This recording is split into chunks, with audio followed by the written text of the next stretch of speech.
I'd like to thank Uncle Bobby's, our partner bookseller. You saw them up in the lobby. Let's have a round of applause for Uncle Bobby's. They're wonderful. They provide all the books for our events. They are on site for all of our events. Wonderful partners. And I would also like to thank the Philadelphia Citizen, our media partner. Yeah, why not? And finally, most deserving of a round of applause, I would like to thank our volunteers. They are a dedicated group of library patrons whose loyalty to this program is unmatched. Tonight we have with us Brianna, Indonesia, and Lisa. You would have seen them as you came into the library, as you came into the auditorium this evening. We are so grateful for their support.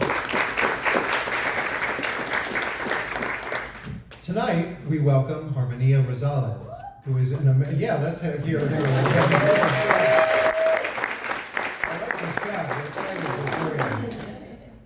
She is an American artist from Chicago whose work depicts and honors African myths and the diaspora.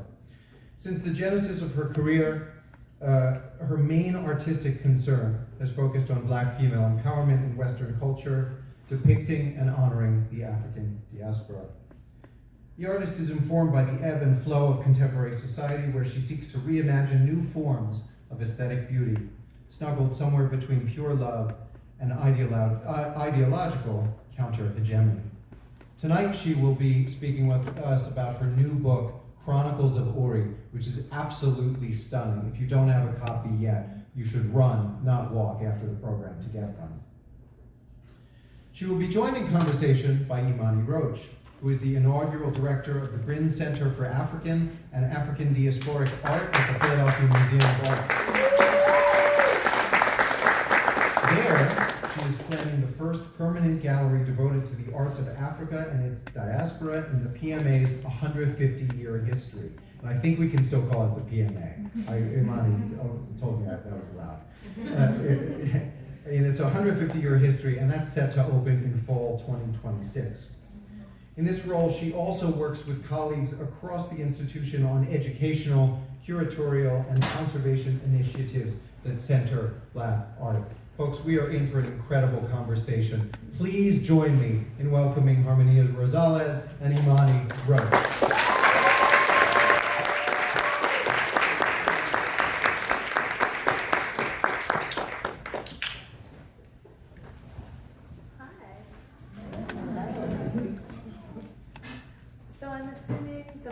Is working. Ooh, I can hear us. It's working. We're on.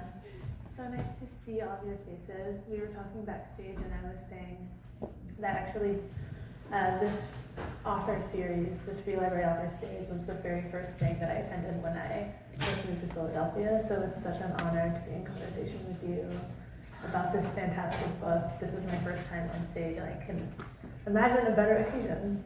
Thank you. So that being said. So my first question is a little longer, but when I was reading this book, the word that kept coming to my mind was audacious.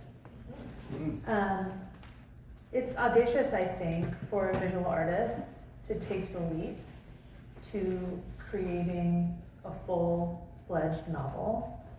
I think it's also audacious for anyone to tackle this subject matter, especially as personally as you do. The other night I was in conversation with a wonderful emerging painter, Nazir Sabri, and he was saying, he was talking about how he's, started a new style in his work, and it really was something that he had to get permission for. He talked about how, the people in his life loving him allowed him to have permission. And that's also something that's been buzzing in my head as I've been reading your book, is like, who gave you permission? And I mean that not in a challenging way, right? Yeah. But like, where did you find the permission to take such an audacious step in your creative practice? I would have to say my parents. They have always taught me to reach for the stars. You can do anything. So just having that mindset has just carried on throughout everything I have done. My mother was always like, she was like, you don't need to ask for someone else to do it. You can do it. It was always, you can do it. And they constantly, consistently have pushed me and gave me the courage to really make my dreams come true. So that's, in that environment, and being in that environment my entire life, it just kind of prepared the land for all the things that were to come. So whether it was my art, whether it was having an idea to write this book, and so forth. Yeah. Well, speaking of having the idea to write this book, can you share a little bit more about, what was the spark that lit the need for this? Oh, okay, so it was an actual journey. I think it's everything that has happened in my life led to the book. So it wasn't one thing, it was a multitude of things. I wanted, I'll start from the beginning. Yeah. So, where should I start? I grew up with these stories around them, surrounded by them, passed down from my grandmother, who's Afro-Cuban, and she passed this down to my father, and they passed it down to me. And, life, and me as a child, I thought about these stories as kind of like fairy tales, I didn't think much of it. And then, as I got older, I moved to a smaller town, and I kind of forgot these stories, moving away from my grandmother. I mean, it was 2 hours away from my grandmother, but it might as well have been an ocean, because I was a kid. And there were so many things that I did to try to fit into the environment I was in, which wasn't quite culturally diverse. So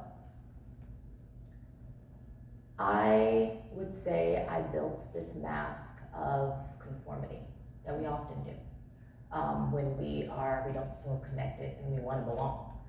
And so there were a lot of things that I felt embarrassed about my name. People couldn't pronounce it, right? So it became Harmony, right? Don't say harmonica, or all these other variations. It was embarrassing in class, just say Harmony. Everybody knows Harmony, And not knowing these little things were etching away at my identity, right?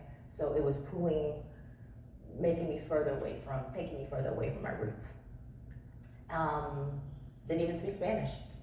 Going to school, they were saying, hey, look, she can't be speaking Spanglish, we gotta understand her, only English, and so that never really quite came back. So all those things. So when you wear a mask, you make friends in that mask, right? You get married in that mask. And then, being caught in this cycle, there was this disruption, this divorce. Okay, so that was the big disruption, and it was it changed my whole environment. And so now I found myself back home at my parents' house, 2 kids, living in my room, and I wanted to be happy again. So I took my daughter to the Art Institute to fall back in love with art, because I hadn't painted for years. So I was like, okay, let me be happy first for my kids, because I was taking care of them solely. So I took my daughter to room after room in that big, beautiful museum, showing her masterpiece after masterpiece, these roped off, priceless, beautiful paintings. And I'm there telling her, describing to her the skills, right, as an artist. But to her, it might have sounded different. So I was like, oh, look at the hair. It's flowy. It's so beautiful. It kind of illuminates. Oh, look at the skin. You can see the veins through it, right? She's supposed to be the most beautiful woman. And here I am, to her, probably explaining that this woman, this Eurocentric type of beauty was beautiful. And she was silent. And she looked up at me, and with her beautiful her round features, a little halo happening with her hair from playing throughout the day. And she said, they don't look like me. And it was like, she wasn't making, a profound statement or anything. I mean, she was 5, but it was a simple question, one that we often forget throughout life to ask, to observe certain things that are missing, our histories, everything. And I wanted to swoop her up as a mother. I wanted to show her a painting where she belonged, that showed her divinity, her beauty. And I couldn't. There wasn't it. And I felt so small. I felt like I couldn't fix it. And then I began to feel that weight of that mask that I was wearing, that weight of that conformity.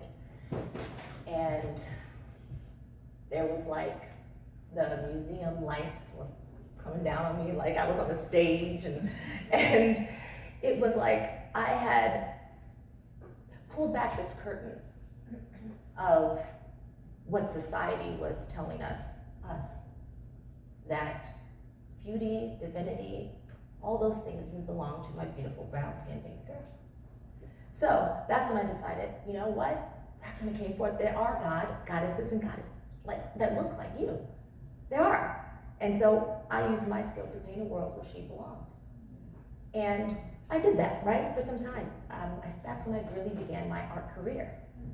And as I began recalling these stories and painting them, it was like I was finding myself exhibition after exhibition, orally telling these stories, just like my ancestors, because no one knew what I was painting. This is this person's this. And that's when I realized that it kind of clicked. We need these stories. We need these stories in our school systems. We need these stories alongside Greek and Norse mythology. Why haven't we learned about gods that look like us, that are very similar to Greek mythology and the biblical stories, right? And so I was like, all right, I could either wait for someone to write it, or I might as well, write a book I want to read myself. And that's what I did. And it was the hardest thing, trust me, it was hard. But that's what it right up to.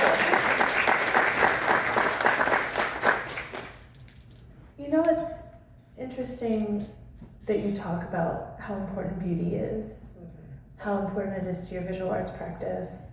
It's, part of your bio, I heard them talking about that being kind of core to your creative practice in general. Because when I was reading the book, I really noticed how much care and attention you give to the physical descriptions of the characters in the book, whether they be Orishas, whether they be mortals. And it felt like a real parallel. I'm gonna, if you don't mind, just to give folks, because I'm assuming you haven't had a chance to read yet, a couple of examples.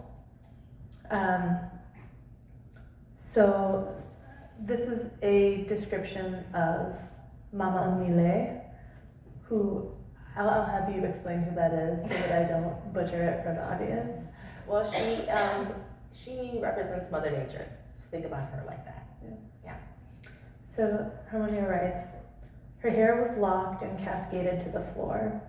She had the deepest brown skin and matched the soil from which she rolled.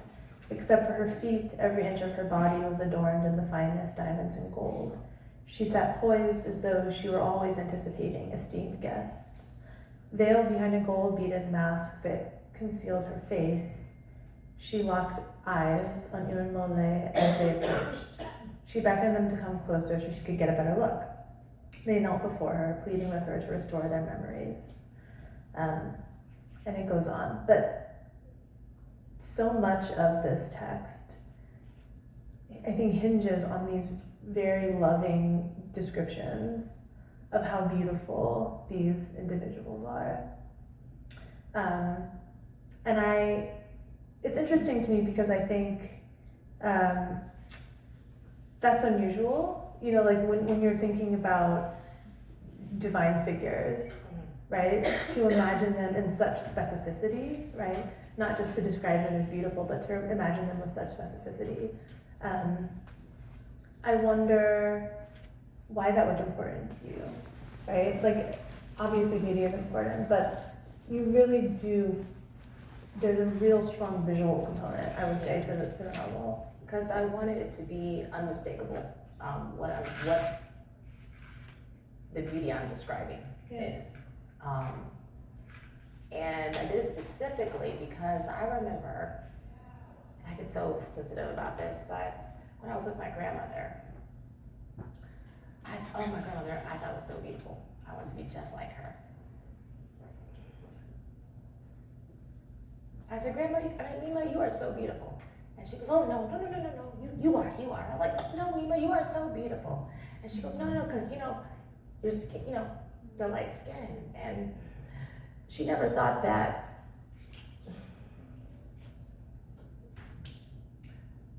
the goddesses that she was worshiping,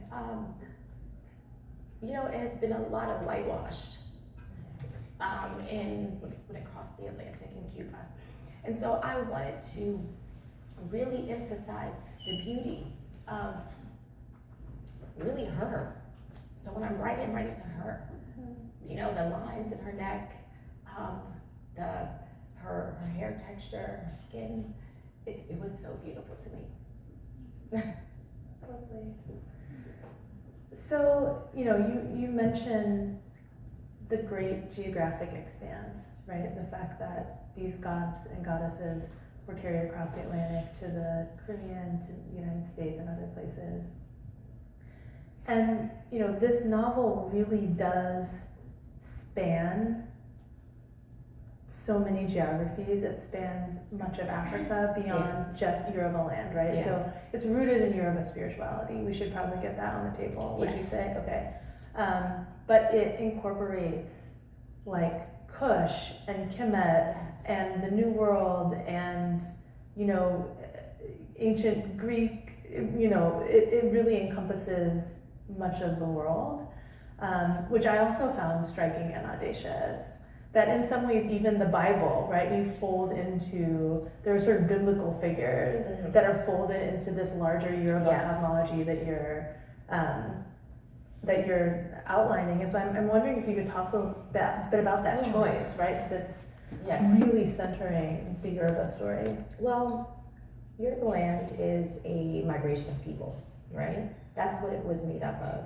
But diving deeper into the history, and as I got reading about it and going beyond the stories, it was expansive, right? And so if I'm writing this mythology, I'm going to be like the Greeks did, right? Like, we create the world, all right? Let's expand this. Let's talk about migration before migration was documented. We were everywhere. So let's start from there. Then I began, so I wrote out the stories that I knew, wrote out the stories that I didn't know. And then I wanted to, there was a particular story about Oduduwa, who founded Ifa Kingdom. And they say that he came from the east. We know that. I mean, there's about 100 different versions for every tale, okay? So there was sometimes he's saying east from Yorubaland, east from Africa, or further east. I'm like, all right, you know what, let's be expansive further east. And what I started doing is because there's so similar gods in indigenous cultures around the world, very similar. So I'm gonna take that into consideration. And what I did is like, okay, he came from Mesopotamia, and there's a tale there where the king there, it was a king who was, he arrived on a river, and there was a gardener that adopted him.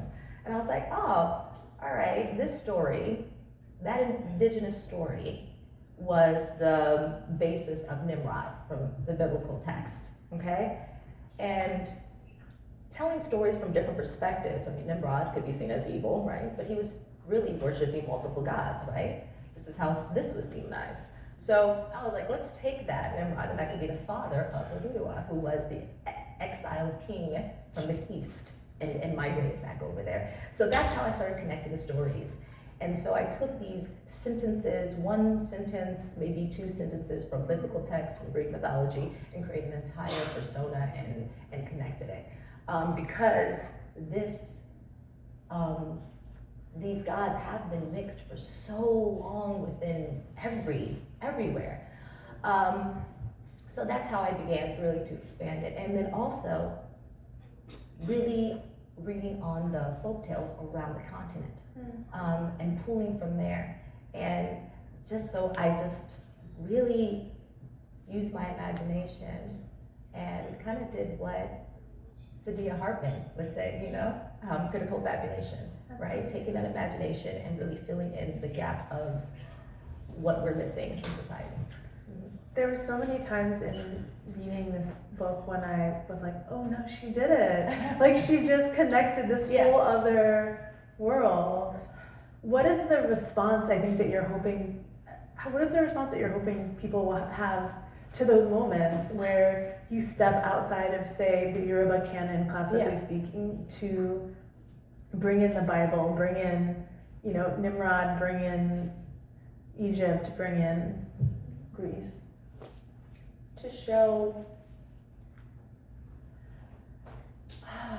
how expansive and how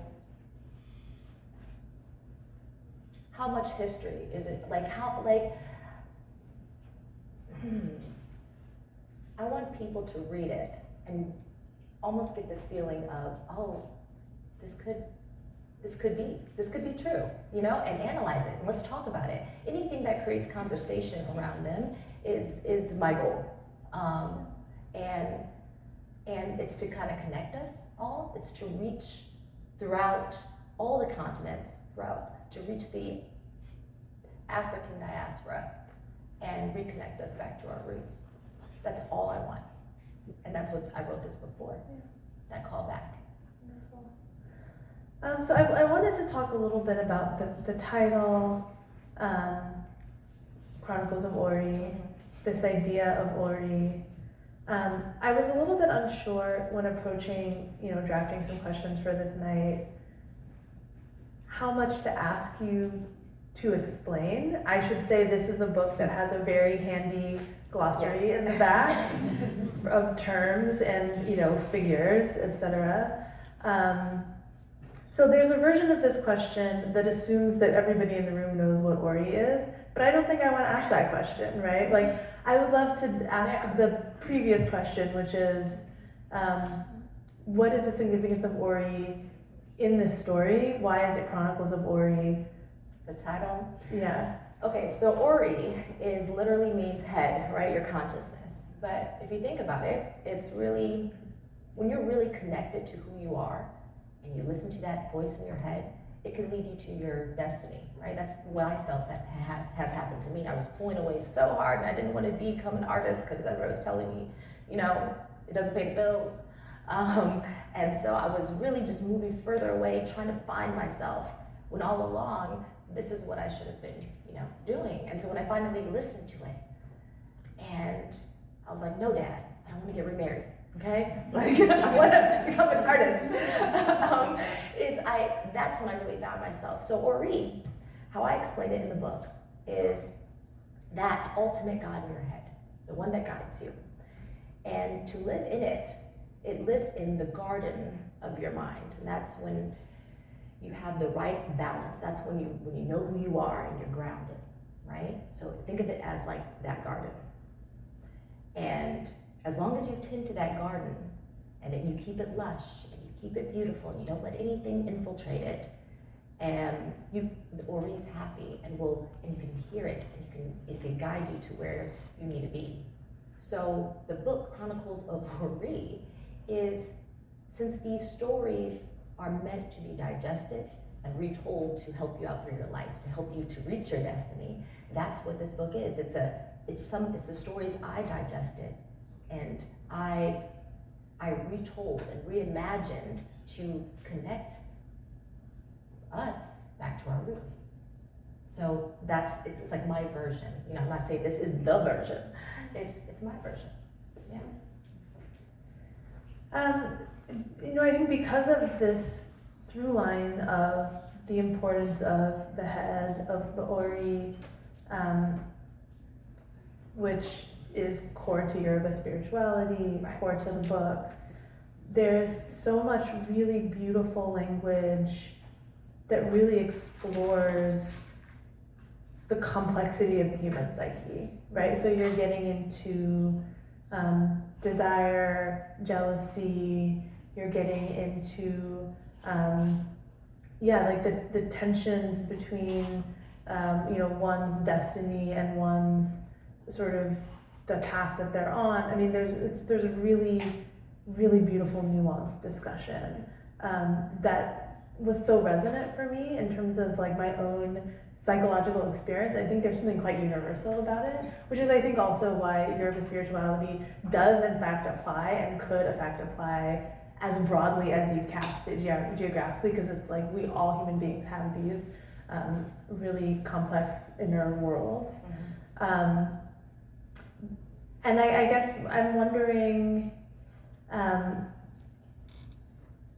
it's really unusual to have a book that is rooted in spirituality that is also so human, that's so where, all of the divine figures are painted in ways that are so human, that are so flawed, that are so recognizable to the reader. And I'm curious about how you went about kind of sketching out these personalities, right? Because for me, as an art historian, I know who Obatala is, right? I know who Yemaya is, but you've created this really beautiful inner world for each of these figures that made me see them in a totally different way and also made me see myself in a different way. Because they're not like idols on these pedestals that's unreachable. They're a part of us. We can invoke any of them depending on our moods, whether our blood boils and we're angry, call them a goon, but they're also aspects of nature.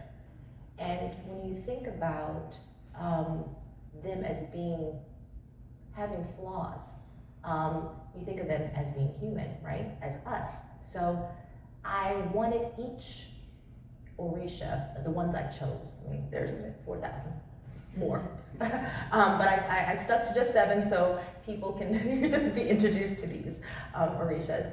But I wanted them to have an arc themselves, a transformation, because we all are not the same person we are 10 years ago, 5 years ago. We're constantly evolving, and that's how I wanted them to be, where they constantly evolved.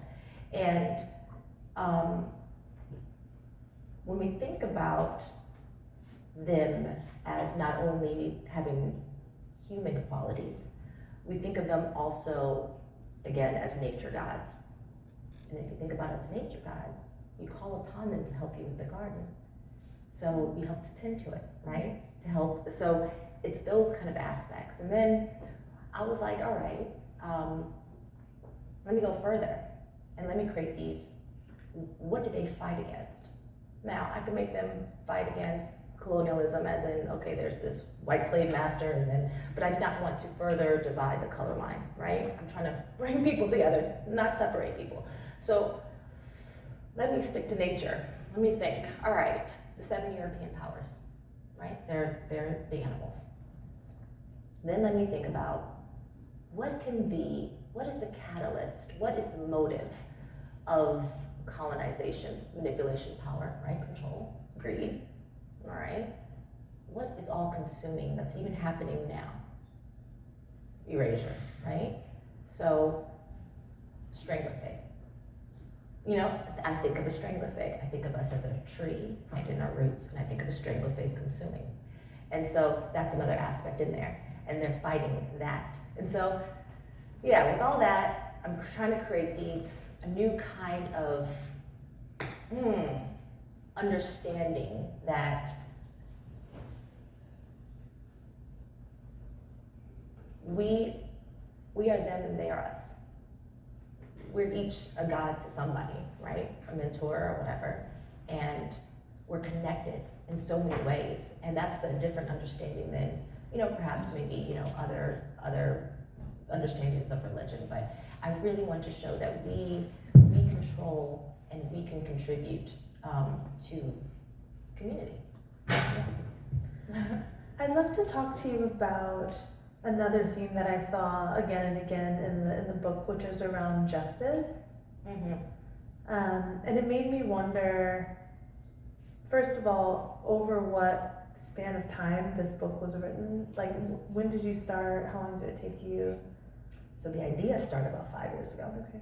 And the actual sitting down nonstop was about 2-3 years ago. Yeah. You know, I've been reading it over the past month,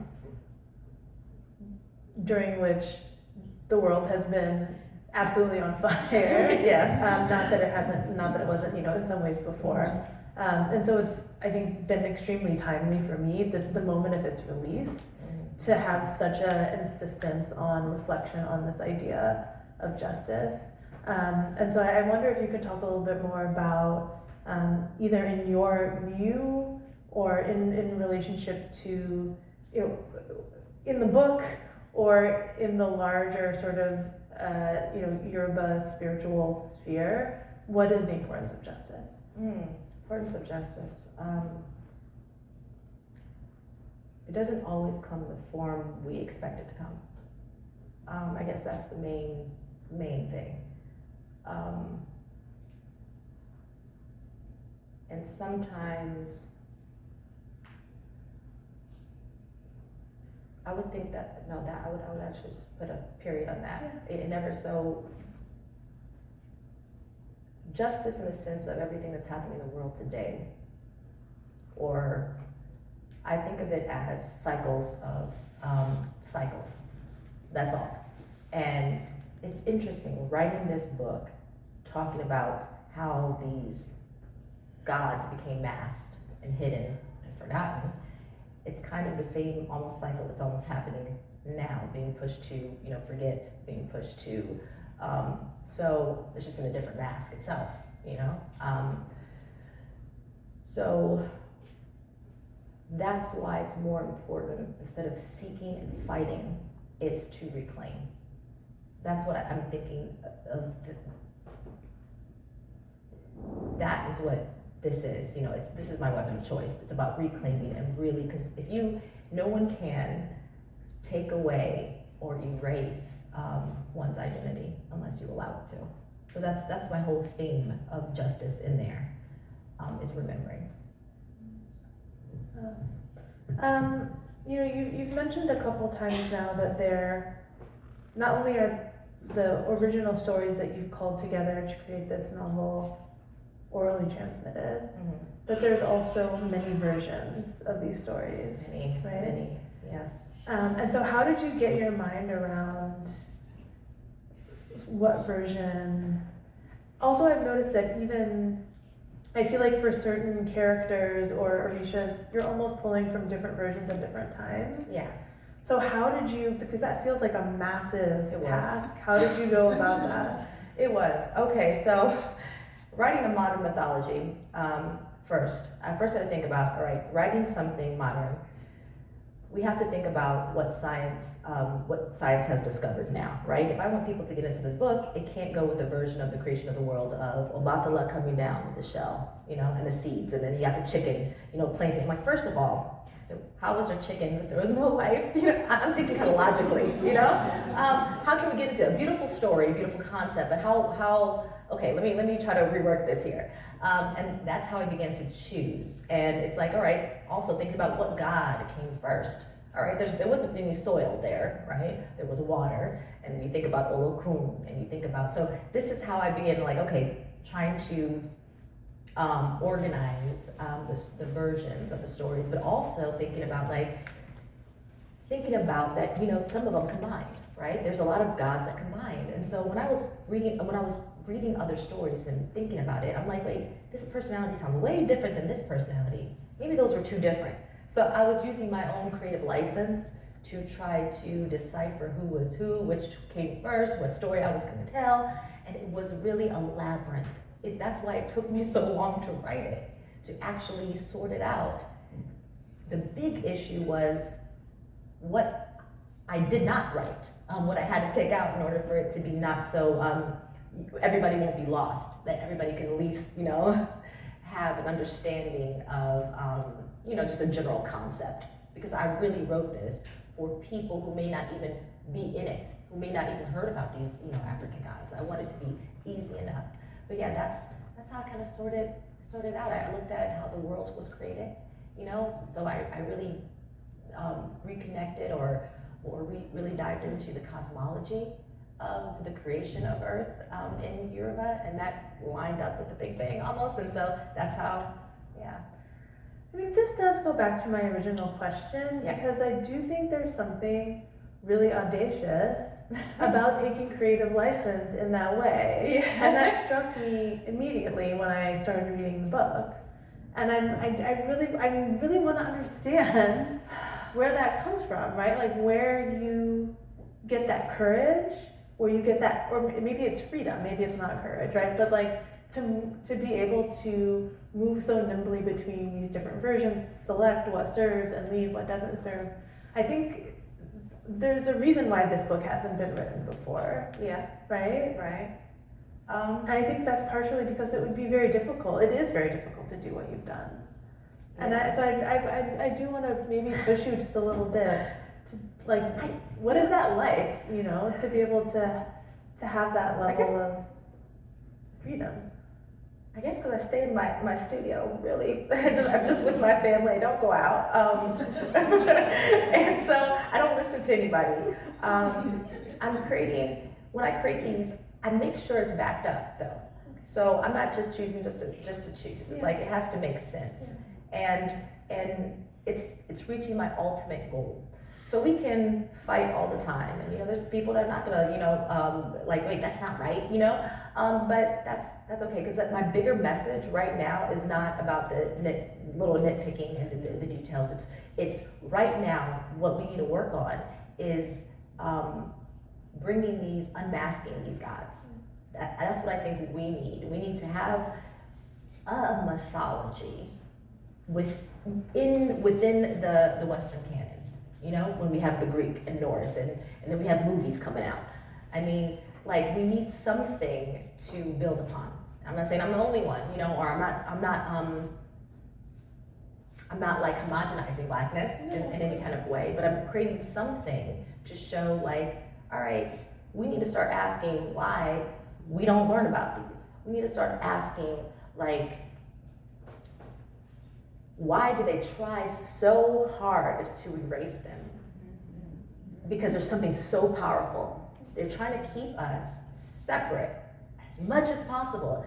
And if you notice, within just our society, we're just playing right along with it, We're so busy caught in the smoke and mirrors and not looking at the bigger picture. I'm not African. Don't call me African American. I'm not this, I'm not that. When we really come together, we can be so powerful and really create change and really build from a solid foundation, because they're not allowing us to.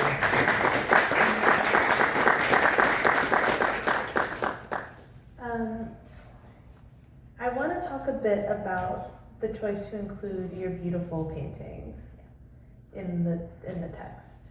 I don't know that I've ever read like an almost 300-page book that also has gorgeous illustrations. It was such a treat. Why did you decide to lay the book out that way? I'm an artist first. So I had a favorite book that was The Wizard of Oz, and it was a novel. It was done in the 1980s. And it had these beautiful illustrated images in it. And that was the only thing that got me through this novel, because I couldn't wait to get to the image and visualize it. But also, I wanted the gods to look a certain way and it to be undeniable. Now, I could have had this with Penguin Classics. I was working with them for months as I was completing the book. But Penguin Classics, they don't do images. So I'm here on the phone with my team, and they're like, okay, we don't do images though, but we love the book. And I'm like, no, okay, can you like direct me to anybody else? And my team was like, how do you say no to Penguin Classics, And I was like, I need it a certain way. Like, they have been, you don't understand, they have been whitewashed. Like, it has to be, I have to have these images. I have to. And then, so it ended up with W.W. Norton, which they're amazing. They're like, oh yeah, we'll have all the images. And even Penguin came back and was like, wait a minute. We might let you do cover. And then I was like, no. So I think that the images, this is what started my career again. This is also it visually shows the beauty in us. And it needed to be within the text. They go hand in hand. Yeah. It's okay if it's like a novel when you start grown ups. We like looking at images too. We do. Yeah. I think I got a 2-minute sign. I thought, yes, I saw a 2-minute sign coming down the aisle almost 2 minutes ago, maybe. so that means that it's time to open up for audience questions. I'm sure there are many. So we've got folks coming down the aisles. And I guess raise your hand if you have a question, and I'll call on you, and then just wait for the microphone to arrive. Yes, the beautiful cowrie shells in the front. Hi, I really don't have a question because I'm kind of like artist fangirling right now.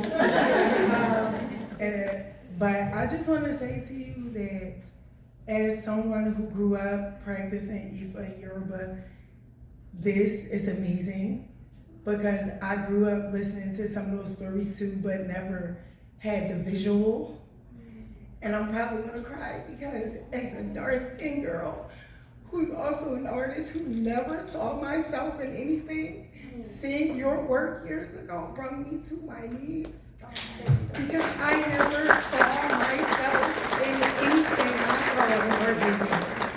I never saw brown skin that looked like mine. I never saw hair that looked like mine. When I went to art school, I got kicked out of art history because my teacher was not of our complexion, and everything they talked about was just not of, it wasn't anything other than European and Eurocentric beauty. And whenever I brought up questions, they will always get defensive, and he brought me after class and was like, your questions and stuff like that, it causes a certain culture in the class, and I just need you to tone it down. And I refused because I was like, this is college, we're paying to be here. How dare you call yourself an art historian and you're not teaching anything else? Right. When there's a plethora of Black art and Black artwork that you could possibly be talking about.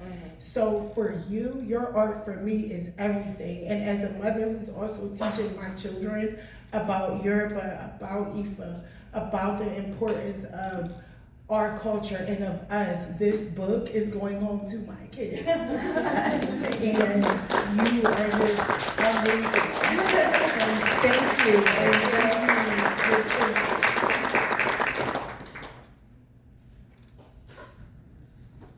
There's someone in the very back.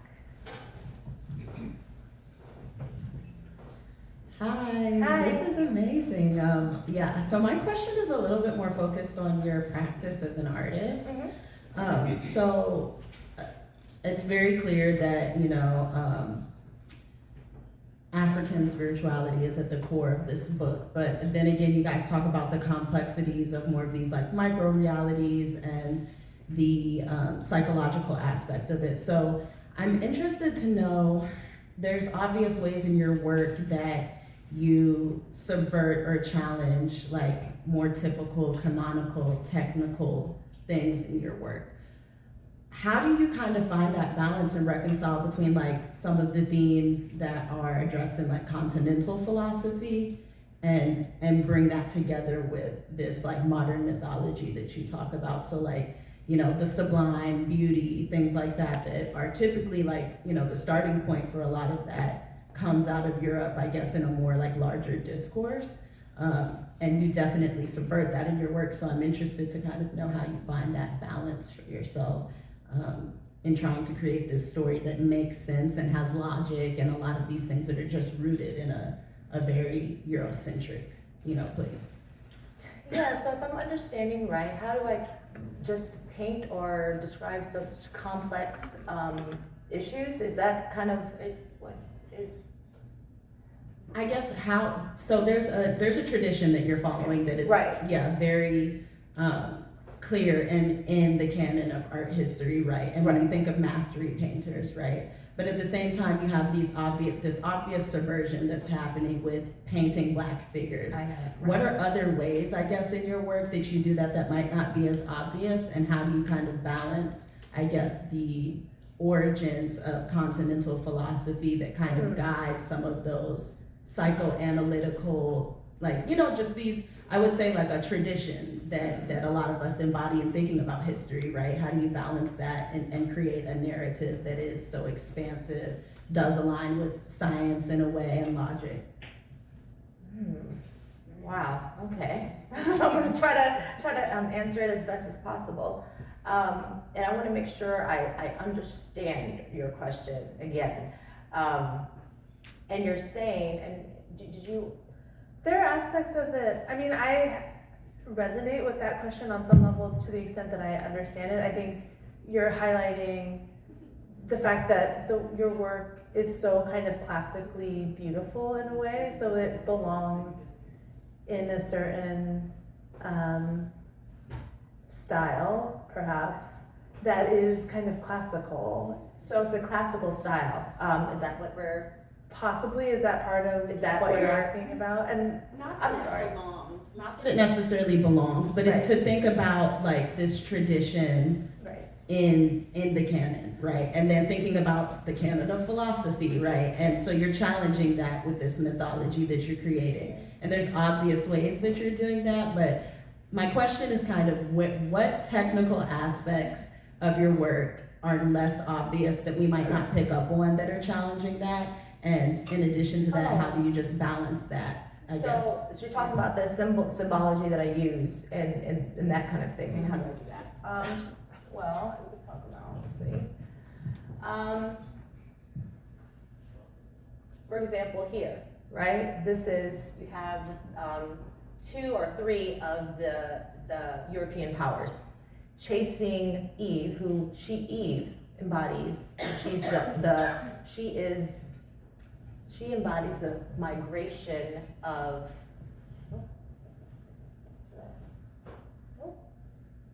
Can you get to the? Thank you. She embodies the migration of people that cross the Atlantic.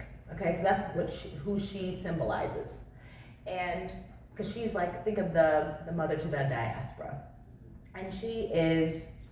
Can I go back? Yeah. Oh, it won't let me go back. You pointed at the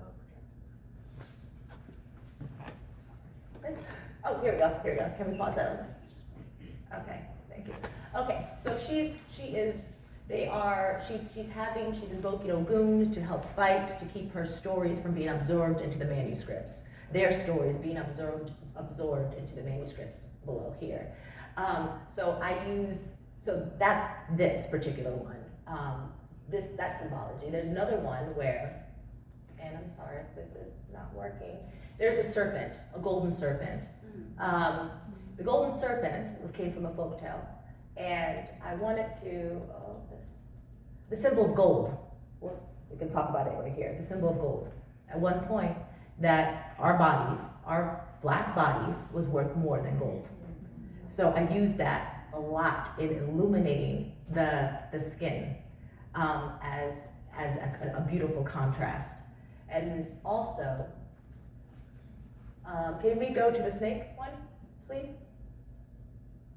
Here is utilizing gold, symbolizing greed as well. This was the Trans-Sahara trade routes. So this came from a folktale, the seven-headed golden serpent from Oduduwa Empire. And I took that and expanded it because it was one of the first mass slave trades that happened. And so even though you look at it, it's beautiful, right? You see some stuff that looks like it's kind of like that, you know, the Renaissance-y type style. It says something so more complex, but in a way, which is why I love using mythology, because you can use a lot of symbology and metaphors to explain something so vast, and that's how I utilize this. There's another one where I don't think I have it on here, but you'll see a lot of the straggler fig, right? And I describe the straggler fig as, if anybody doesn't know how it grows, it starts from the branch down and entwines the tree and wraps around the tree. And then once it reaches the roots and takes its nutrient, the tree dies, and then it blossoms its fruit for a bird to eat and then spread again. So when you think about us as that tree, right? You think about our roots being deep into the continent, that trunk that emerges from those roots being the Black Atlantic, sturdy, strong, coming from survival. And then you think about the branches that emerge from that trunk throughout all the continents and blossoming its own fruit. Think of that as the diaspora, right? And so what happens is the seed lands on the weakest link, which is the branch, trying to cauterize us from our roots. And so that whole concept is another very complex concept that I utilize consistently in my work, even in you'll see like it infiltrating the garden. You don't want manipulation and control to seep from your garden, to take you away from your destiny. So those are, I hope I answered some of the things, yeah. There's a masked person, yes, waving their hand right there. Let's see. So I just have to say that this is like, and forgive me for the word salad that's about to come out of my mouth, but this is absolutely brilliant.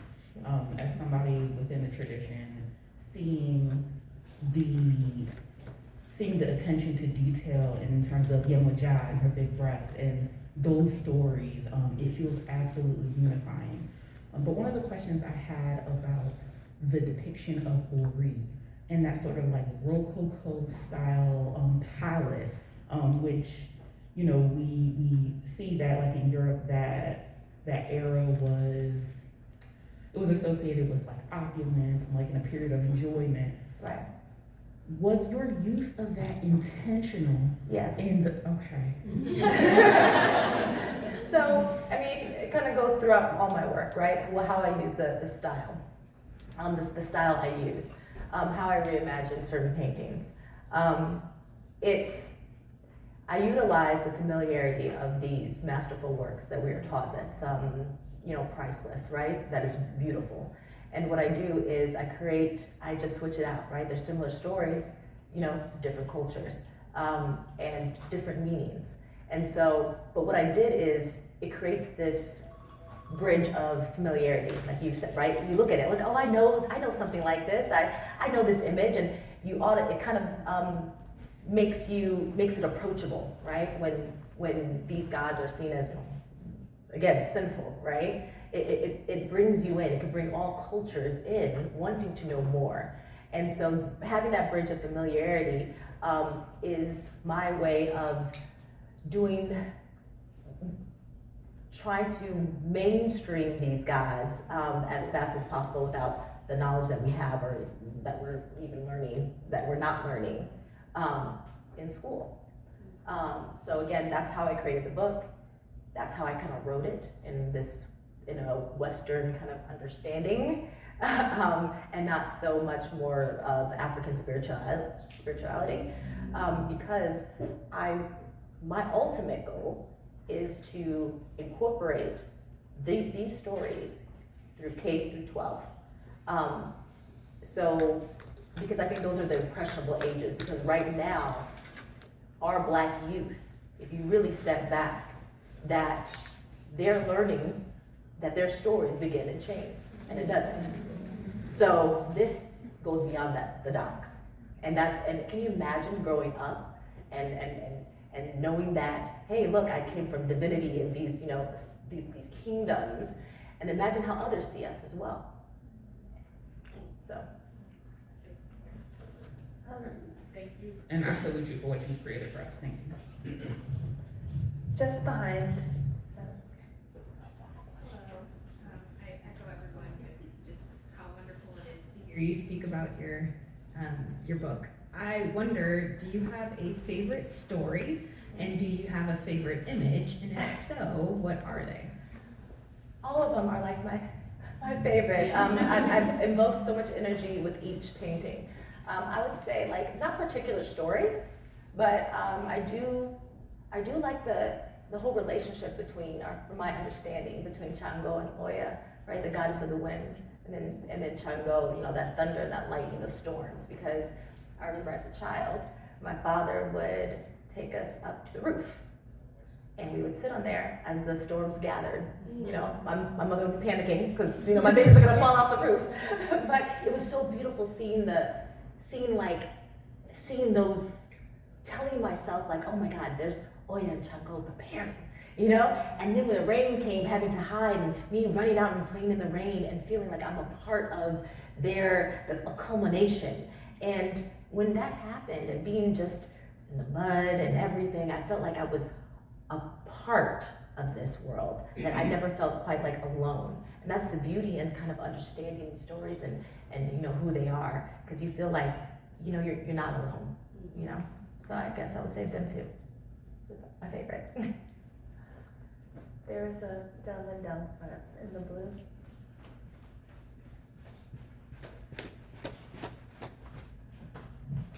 Hi, Harmonia. It's a pleasure seeing you in person. And thank you for all your wonderful works, your art, and all the passion and dedication you've put into your storytelling. I just have a very simple question is, what is the sum of your ambition? You know, all this effort you've kept to storytell and to make sure that this knowledge passes on through time. What is it that you're actually looking to either solve or to create or to impact through time? Where the source of my ambition began with my grandmother, because she preserved these stories. Knowing my grandfather, you know, he wasn't quite into it as much as she was, but she was very strong in her identity. You know, she refused to learn English, being in, you know, America. She was like, you know, she held on to this. And since this was the most valuable thing she could pass down, I'm honoring it by passing it down to, and even just amplifying it more.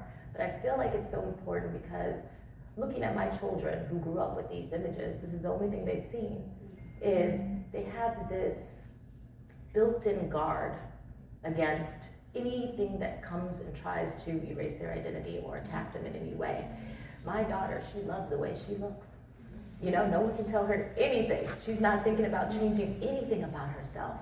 She's empowered, and so is my son.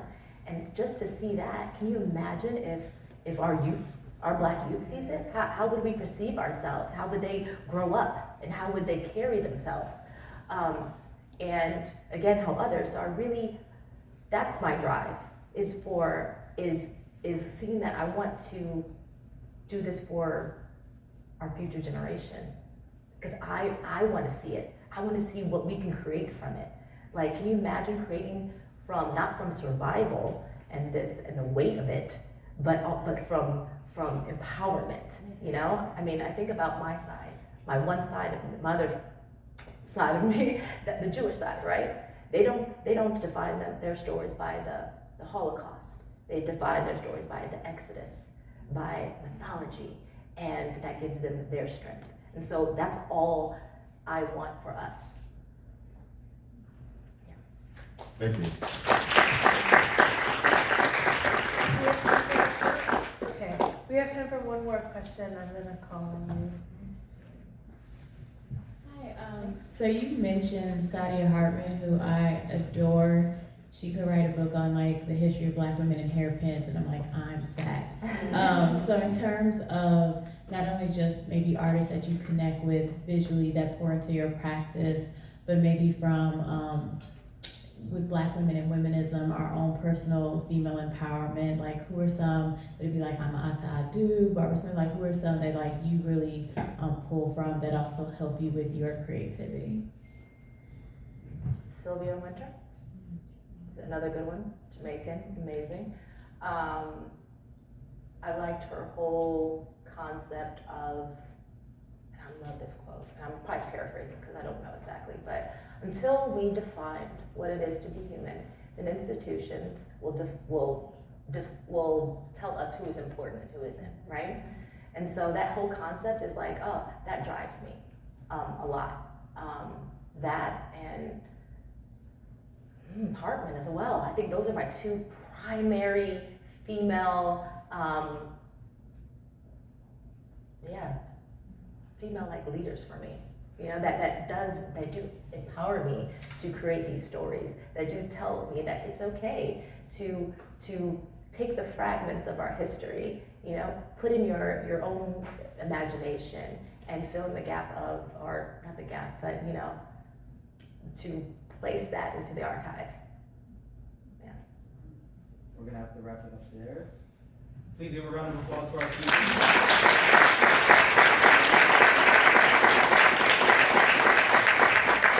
Do remember that our author has graciously agreed to sign books in the lobby, so please meet the author upstairs in just a moment. But one more time, a round of applause for both of our speakers.